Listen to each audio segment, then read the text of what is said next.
How to use OBS control app or the remote control app. So first you can open your OBS studio in your computer, which is in our case over here. Then you're gonna go to the tools here at the top and then go to WebSocket server settings. You can set up a password if you'd like, and then make sure the WebSocket server over here is enabled. So just go ahead and toggle that on. You could enable authentication and set a password. And this is important because WebSocket can control your OBS, so it should be protected from unauthorized access.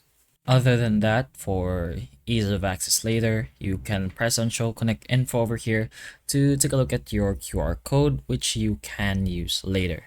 Now on your device, mobile device or a phone, you can install OBS controller. Just go ahead and open it, and then you can connect via the QR code, which we already mentioned, or you could scan for OBS.